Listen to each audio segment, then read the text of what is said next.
Okay, we'll go ahead and open up the county commission meeting. This is meeting 2024-06. And we have two commissioners, one absent, which gives us a quorum, and we'll move on through the meeting.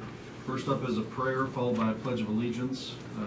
We had Father Wesley Chavy from Cathedral of Our Lady of Guadalupe here earlier, and he has stepped out due to what looked like a fire up north. So he was attending to the church on the north side of town. So if you follow, I will keep a prayer.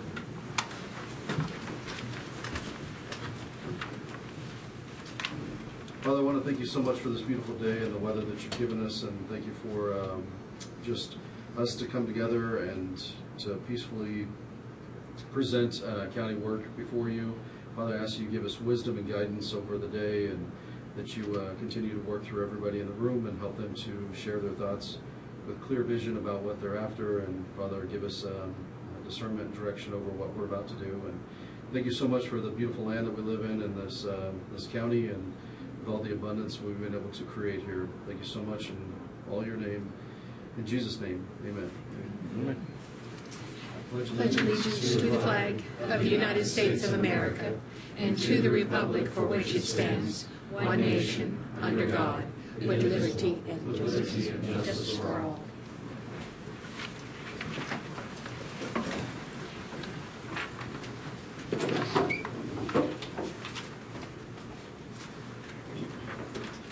Okay, so first thing up is a consent agenda. This is with meeting minutes 2024-05, additions and abatements, and then a cereal malt beverage license for Noe Ochoa of Rancho El Nipalito. Okay.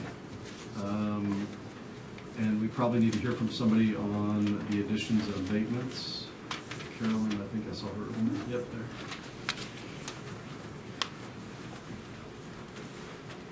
Welcome. Hi, good afternoon. Okay, so we have a handful for abatements that are the reduction of penalties because the property owners came in and signed their renditions. We Okay. have a couple that are heavy trucks that were sold, one sold, one moved out of state, so those were prorated off, so their taxes reduced there as well. A couple were mobile homes that were, the owners came in and let us know that they weren't livable, so we were able to do reviews on those, contacted the city, tried to, make sure that we did our due diligence. And one is actually condemned and the other one is in really, really bad shape, so Gotcha. there was a reduction on both of those. The big one, the oil and gas that Commissioner Snook was asking about a little bit ago. That is the one that you asked me about last commission meeting. Uh-huh. And I'll be honest with you, I did not notice that 2019 in there. That was a data entry error. I took that back to my oil and gas staff and said, I need you to review it and give me an explanation. So the explanation is that they did the work correctly in the appraiser side, but when they went to do the abatement, they did it in the 2019 year. And the way that happens is, in order to do our due diligence, we are reviewing several years of information on these properties. We get information, we go back through several years to see what these decline rates, especially on these oil and gas wells. Why is it so low this year for 2023? So inadvertently, when she was doing her research, she didn't come back to the correct year. Gotcha. So we corrected it. Actually had the county clerk hold that one and hold it so we could resubmit it today. So that's what that one is. That is a decline rate. And these, we receive information every year by April 15th for all our oil and gas wells. Okay. So the information we received for this one, we received last year, 2023 in April. And then ultimately what happens is they get their tax bill and they say, whoops, we didn't file our information correctly. So this is a result of getting the new information, the corrected information, and making that correction.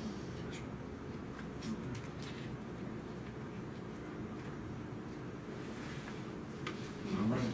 I'm not sure. Any questions? She gave me the explanation, or immediately when she started talking about it. Okay. I guarantee you, if it wasn't right, she would have told us right now. Yeah. She's not packing without a brand new brain. She knows what to do. All right. I I appreciate that. appreciate that. Yeah, thank you. Thank you. All right, I'll make a motion to approve the consent agenda as presented. I second it. All right, with a motion second, I'll go ahead and call a vote. All those in favor? Aye. Motion passes. Okay, up next is approval for claims for payments. This is amount of $402,186.58. Anything to highlight? Yeah. I'd make a motion to approve the claims as presented. I second it. All right, with a motion second, we'll go and call a vote. All those in favor? Aye. Okay. This is a part of the meeting where we come to open public comment. Please limit it to 5 minutes per individual, 15 minutes per topic. The microphone is open. If you want to come discuss anything with the county commission, feel free. We can defer if action is needed. So the microphone is open. Feel free to approach us and have a conversation.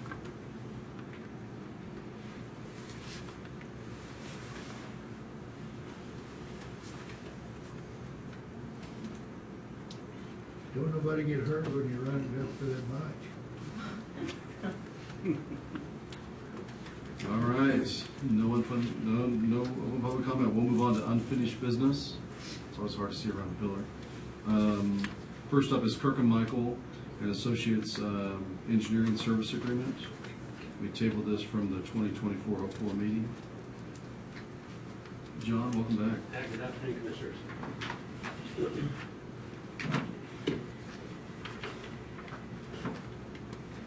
So this is for services on the Pioneer Creek Wind Project.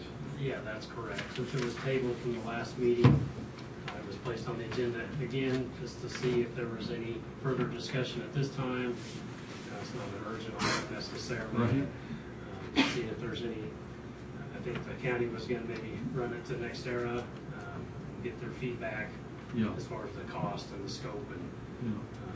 so we're just looking to see if there's any feedback at this time, or I haven't continue heard to- any. Is there anything you've heard either? And has this been approached to NextEra, do you know? Okay. Open in the back.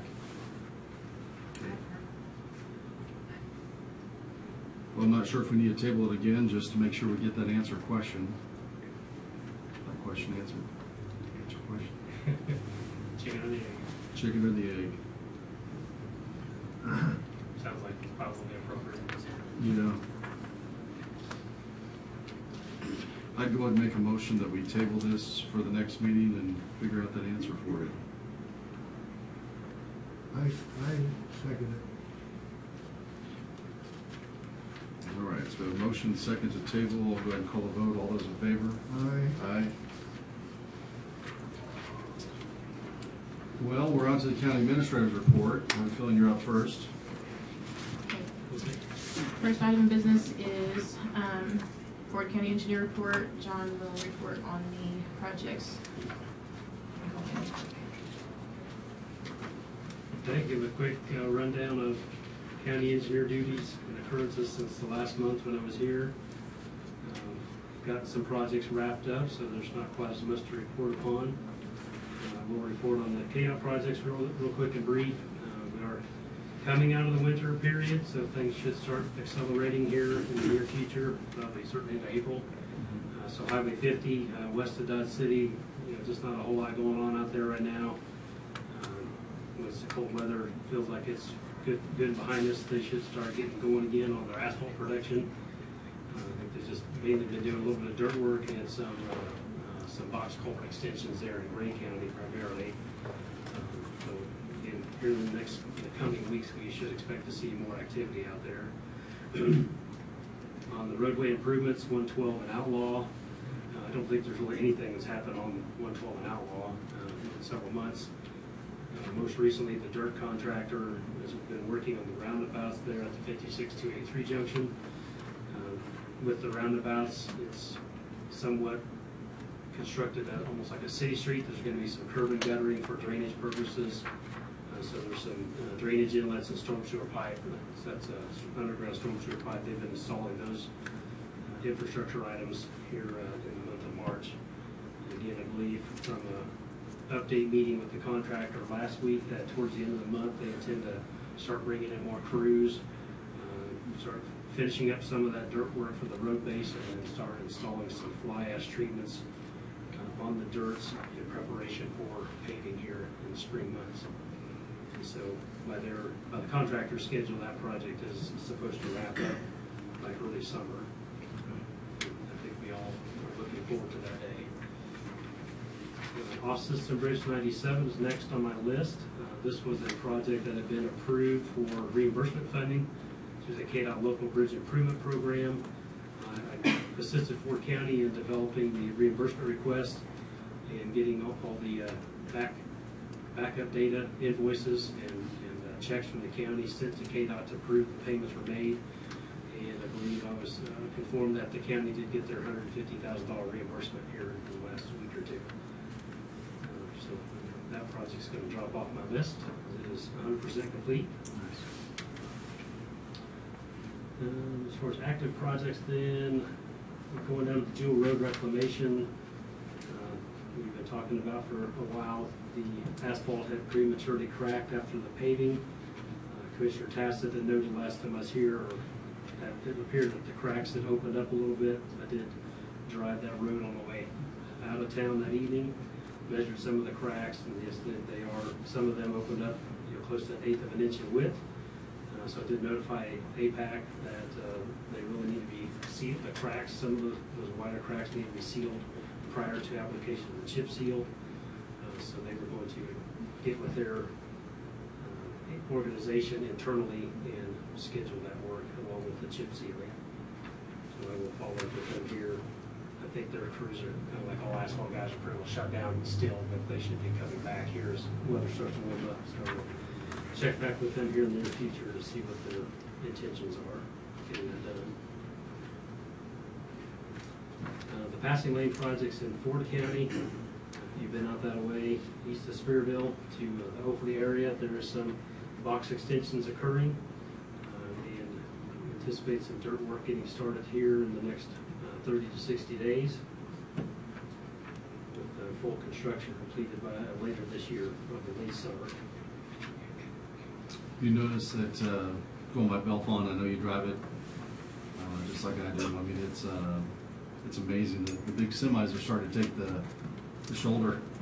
Pretty much everybody was taking the shoulder this morning. Yeah, It's amazing. rough. And I did have some, I'm glad you mentioned that, I did have some communication with KDOT asking if they have a plan to take care of that surface damage in the short term. They do have a contract with the contractor to mill and inlay that, but that probably will be this summer sometime, so months away yet. KDOT said once they can get some hot mix, while plants are still winter shut down locally, they do intend to put a maintenance overlay in there at least to fill in those holes and smooth it up. And I'm sure it'll be a thin lid because they're going to mill it right back out this summer. Yeah, that's something I didn't know if they would just go ahead and just mill it down, just to have a flat, smooth surface that, you'd come a hump down and hump Yeah, up. I mean, KDOT doesn't have any mills that have to contract that out to somebody. Yeah. They do have the capabilities to do an asphalt overlay just to fill it in at least to get it by. Yeah. So I assume that's where their scope of that's coming from, is just to at least fill in the holes to make it a little better driving experience in the short It is term. amazing. So several projects in relation, but kind of similar to the Pioneer Creek. Been working with the county to negotiate road use maintenance agreements. This first one is the Boot Hill Solar Farm that's planned for construction maybe as soon as late this year, early 2025. Provided comments to the county councilor in relation to that road use maintenance agreement. Same with the Grain Belt Express power line. They've also expressed starting construction maybe in late 2024, although I would say I don't know if that's in Ford County specifically or just on the project in general. I don't have that much detail this time. But we are in the process of starting to negotiate a road use maintenance agreement with that entity as well. I reviewed the agreements that we had drafted, leaving the county of Kirk and Michael previously, and tried to kind of merge it together with what Graybelt had provided here about a month ago. We provided that back to the county council as well. And the last item that I've got to report upon, the stop sign request that had been made at 131 and Wildfire there at the southwest corner of Buckland. The sheriff's department had deployed their traffic data collection device for 1 week on each road and provided that data to me to analyze. It is for county road standards, a fairly busy intersection. The majority of the traffic is coming southbound down 131. They come off of Highway 400, I believe, and they've got kind of a shortcut around town, and then they can hit Wildfire going east into Buckland there on the south side of town. The other 3 legs are pretty low volume, especially the northbound. People coming from the south is really low volume. There is no accident history there. It's a pretty wide open intersection. I discussed this with Sheriff Carr as well as the Bridge Superintendent. And at this time, we just feel like there's not a need to change the signing that is there because there is no current issues with traffic flow. Okay. Our opinion is to just let it ride, so to speak, at this time. Okay. And who was it that requested it? I don't remember specifically, but I believe it's somebody with the city. Okay, so they'll get this information? Yeah, we can relay that. I'll double check with Sheriff Carr and Okay. relay that to the appropriate person. Okay. That's the conclusion of my report for today. We haven't entertained any questions. I don't have anything new for you, but yeah. Appreciate your thoughts. Are you, well, I guess, I know the school system or the school USD is looking at the high school entrance on the south edge where they want to do a roundabout coming into the school. And I don't know, are you part of that at all with Kirk Michaels? Kirk Michaels watching the project at all? We are not. No, that's the city has led that with the school district, and they're using a different consultant for Yeah. planning and designing that work. Okay. I really don't know much about it other than kind of what you said. Yeah, there's just a couple of things that we kind of see in that one, but just had some people bring it up as of late. Interest in the roundabout being pushed to the highway versus being up on the frontage road. I see. It just seems like you're basically funneling more traffic into a kind of a tightened area. Anyway. Gotcha. But yeah, if you're not involved with it, I'll just reach out to the city and see if I can discuss it with them Sure. in more detail. If you'd like me to inquire about it as well, I'd be happy to do so. I'm sure the city wouldn't have any issue sharing Right. what information they have if they actually have plans developed. We've seen them. I know I have a copy of the old plans. I don't know if they're sticking to that thought process, but Okay. Yeah, let me know. yeah, that'd be nice to move them for sure. I've heard from a lot of entities that there needs to be something done on the back end of the school to alleviate some of the pressure on that Yeah. Ross Boulevard road going into the school. Yeah, I almost wonder if what they're, and again, it's all speculation, but what they're proposing will alleviate almost all of it. I mean, it seems like most of it will go south and out and across kind of by Austin Pools, if that makes sense, the new Right. housing division. It'll just kind of, everything will shoot over to 14 from that, so. Yeah, quite a bit of it, I would imagine. Yeah. Okay. I would assume that they've studied how that would affect 14th Street as well. I mean, that's Yeah. not a really easy intersection to get off the front of road there. Right. If you're making right turns going towards the highway, that's a little easier. Yeah. To go right or left. Yeah, and it's the semi company that's on the corner there. Their leaving would actually require them to go back towards the school to come back out. So it still might make more sense to move that entity and see if we can't relocate them somewhere that maybe is away from kids walking. Right. Makes sense. Yeah. But yeah, no, I appreciate it. If you're not on that one, that's okay. Okay. I can reach out. All right, thank you. Yeah, appreciate it, John. I'll be here for the rest of the meeting if something comes up.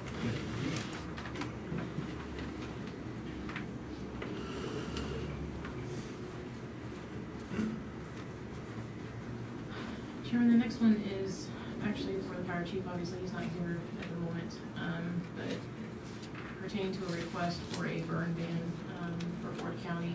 initially the time frame would be March 4th through April 15th, unless otherwise specified, we would, or he would reduce that, but that's his initial request for a time frame. It's interesting too, because we don't actually know what's going on up north, or if this actually becomes something bigger, but I know he's asked for this. So I'd go ahead and make a motion to adopt the resolution, and this will be 2024-17 for a countywide burn ban from March 4th through April 15th.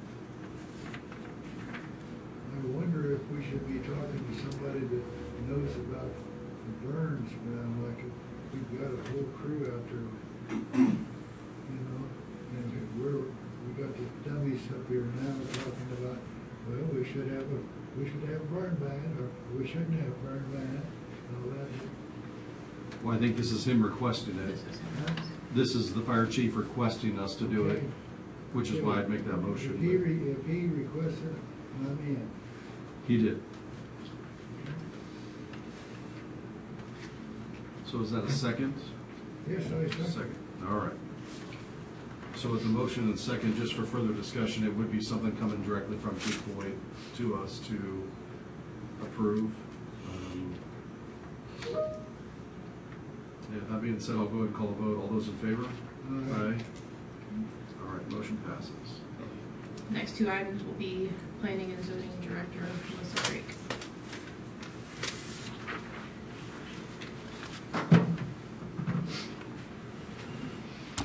Hello. Good afternoon, gentlemen. First, I'd like to point out that I do have a Teams meeting open. I have the EPA lawyer, Kate Curl, online. I also have KDHE's Joe Dunn online. Also, there's an EPA representative, Devin Pollock, in the office, or in the office, in the audience. And I believe two other representatives from KDHE. Chris Wyerman. Oh, Michael Griswold. And this is to do with the next resolution, which is Resolution 2024-15. This is to do with the contamination of the water wells in Wright, Kansas. If you remember in 1988, and they discovered volatile organic compounds, and due to that, Wright had to get water from the city, so they put in a water line. And all this time, up to this point, EPA, the federal government, has been handling this contamination. And it's time for them to pass it down to KDHE. And to do that, they have to have this resolution. It's part of their program. Okay. So all this resolution is saying, it's pretty much what we already have in place, but it's more specific to the location of the, I think it's into being 3 addresses that has the water wells that are still contaminated. So they're asking us to not allow a water well to be drilled in the contaminated area, which our environmental code states anytime you drill a well, you have to come through me anyways, and I wouldn't have allowed it because the water's not good. Okay. We talk about it in Wright. Yes, sir, in Wright. This has been going on for a while now. We're hoping to step down from federal to local or to state. Because right now the federal government, the EPA is in charge of it. And if you have any questions, I could bring up the people I mentioned that's on Teams. You can get it hooked up there. Or if you have any questions for the EPA and KDHE, they are here in the audience. But that's the end of my report for that. Okay. So what your report said is that we need to find somebody else to dig the well, but it can't be right. Is that correct? No, it's just in those 3 areas where the contamination is, we don't want any water wells drilled. Just in those 3 areas, it's 3 addresses. They already have water hooked up from the city. They already have wells there that they use to water their lawns, but it's not drinkable. And we're just asking that I do not allow any more drinkable water wells to be drilled in those 3 addresses. It's very much contained. So how are we gonna know? the KDHE is I'm going to, asking you, how are we gonna know? oh, they have to come to me to get a water well. If you want to go drill a well out of your property, you either have to go to the state if it's a irrigation, or you have to come to me to get a domestic. I understand. And then I will know. I understand.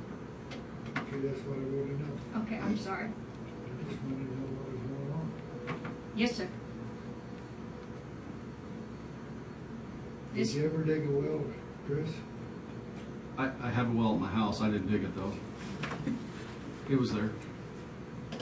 I've dug so many wells along the Mulberry Creek out there that's scary. My father, he would drag out the stuff and say, okay, you two boys, here we go. We all get down to the sand, and then the sand bucket going down. Put the perforation of the pipe right down there, and we put a pump jack in there and pump the water to the cabin. No? Yeah. And that's when I know for a fact that we don't have any water in Ford County anymore. We have all these people that think that there's lots of water in Ford County. They're full of currents. They're full of currents. Like, for instance, the new plant out here that's gonna make the cheese. Mhm. We had two people here from the city come in and said what they was gonna do. They were gonna take the water that come out of that deal, and was gonna pump it out to town where Max Ness built that big pond. And then they were gonna put it in the pipeline and pump it back to the Arkansas River, and let it run down, and then it's gonna be down, it's gonna be okay, which is totally bullshit. I still think that's the plan. I know it's their plan, I know it's their plan, but why wouldn't they do this?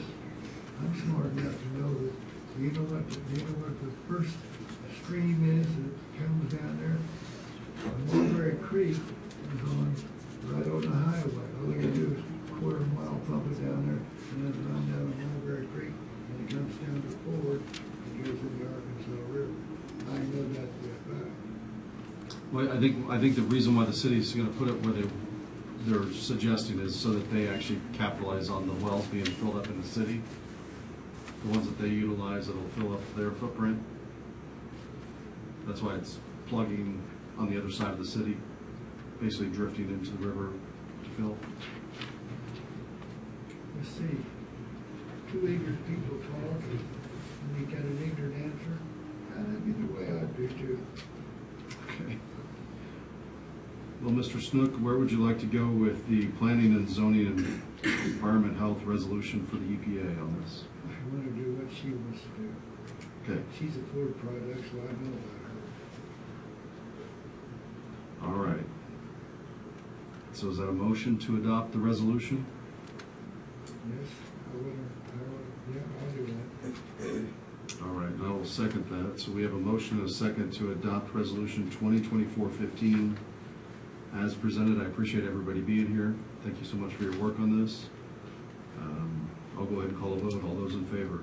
Aye. Aye. thank you, gentlemen, I really appreciate it. Okay. First of all, your father introduced me to my wife, so I can't, no way in the world, ever condemn you. And that's the truth. That was a while ago, wasn't 60 it? years ago. Good job. Now we have resolution 2024-16, and I do have a representative from Venture Corporation here in the audience. They are wanting to locate a mobile asphalt plant to a parcel of land that lies north of Highway 5056. This asphalt plant will be used to work on Highway 5056. The plant will operate 30 minutes after sunrise to 30 minutes prior to sunset.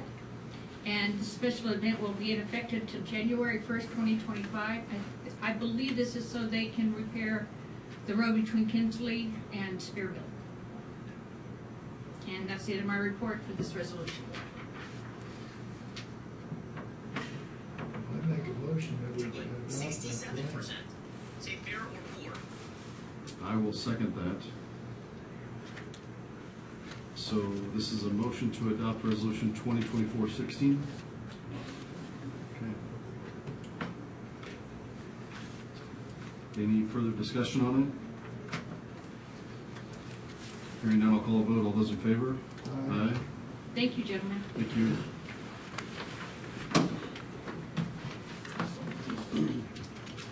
The next 5 items will be for Road and Bridge Superintendent Brad Ross discussing the 2023 asphalt program bid results. Okay. 2024.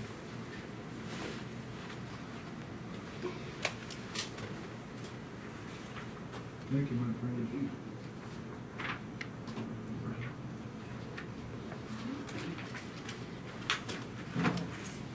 Afternoon, how are y'all? How are you? Yes.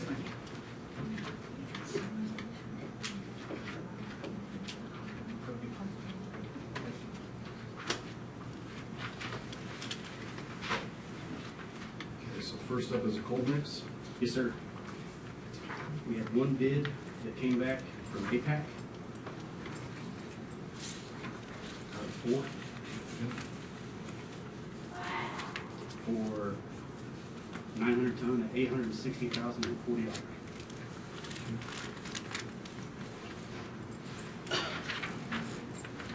Sounds good.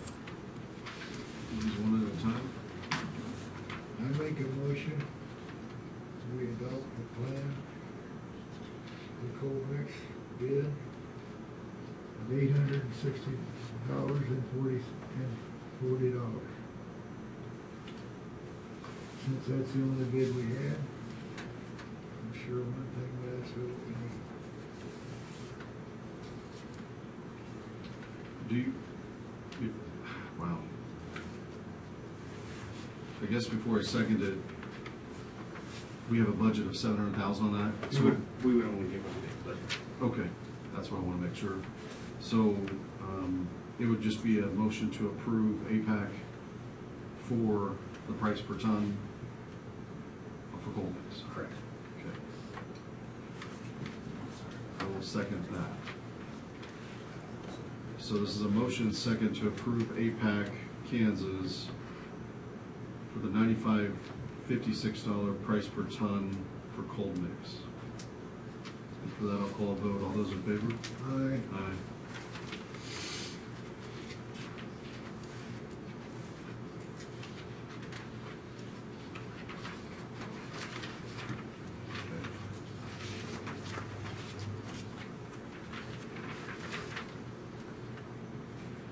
The second one is for emotional. We had 2 people bid on it for 3 different ways. The first one was pickup at the plant for up to 125,000 gallons. The second one was delivery inside Ford County up to 50 miles for 5,000 gallons. Sorry, 50,000 gallons. The third one was for delivery 50 miles outside of Ford County for up to 175,000 gallons. And the bid came in at $248 a gallon for a total of 434,000 from Ergon.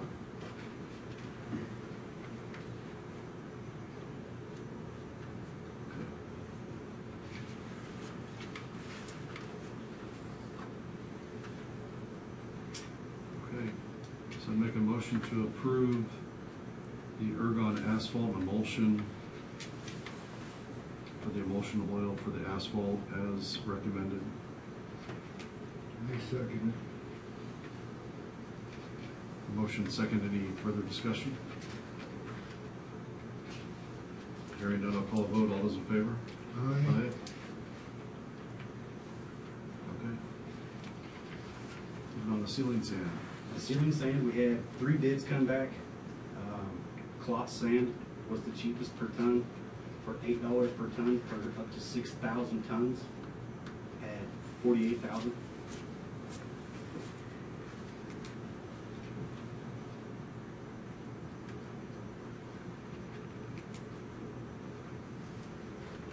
Make a motion to approve the ceiling sand bid awarded to Klotz Sand and Asphalt Paving as recommended. I second it. With motion second, I'll just call a vote. All those in favor? Aye.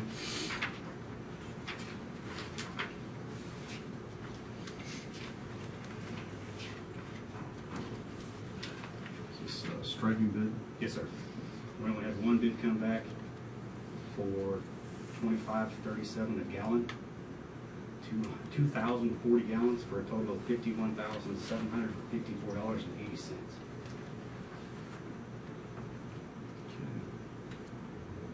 And again, it would only be Up to budget. budget. Make a motion that we approve straight line striping as the award winner for roadway paint striping as recommended. I second it. All right, with a motion second, I'll call a vote on that. All those in favor? Aye. Motion passes.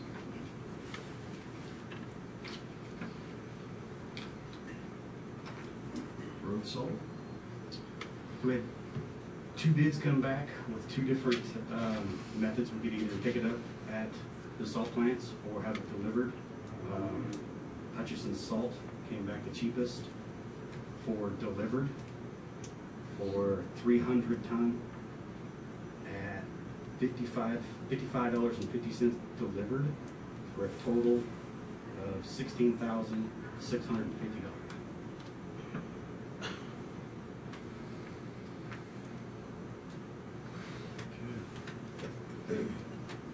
I'd make a motion that we approve Hutchinson Salt Company for the delivered price, I second $55.50 a ton. The motion and second, I'll call a vote. All those in favor? it. Aye. Aye. Thank you, Brad.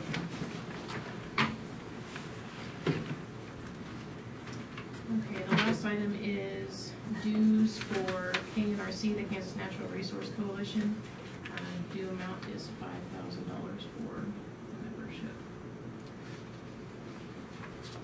Is this something we normally renew each year?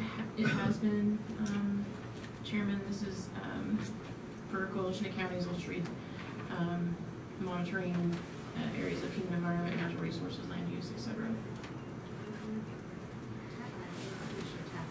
Yes. Yeah. He's been president of that board, I believe. Is the one. So we probably shouldn't approve this.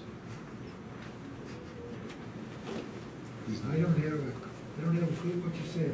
This is the board that Commissioner Tassett serves on, Okay? and he has been president in the past. I was making a joke that we shouldn't approve it. We should not pay this bill and not be part of this. Well, it's pretty hard for me to laugh, but joking on you, where I can't hear. I know. I was just trying to be quiet. All right. I'd make a motion that we approve the Kansas Natural Resources Coalition Board. Dues. Thank you. I second it.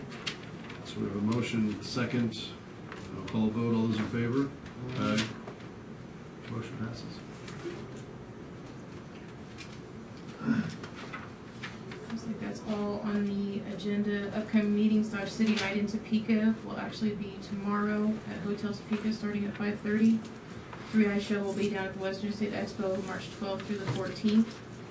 Southwest Kansas Highway Association meeting will be from 9 a.m. to 3 p.m. March 20th, also at the Expo. And annual township meeting from 10:30 to 1 p.m. March 21st at the Expo. The next CFAB meeting will be April 17th, 6:30, tentatively at the MSB on Chapter Road.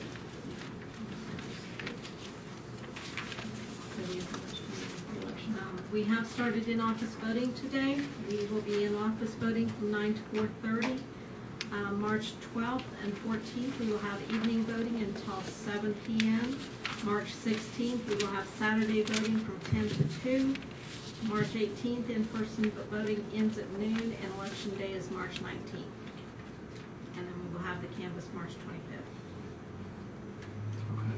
Okay. I'd make a motion to adjourn. I second that. With motion second, I'll call the vote. All those in favor? Aye. Aye. We are adjourned.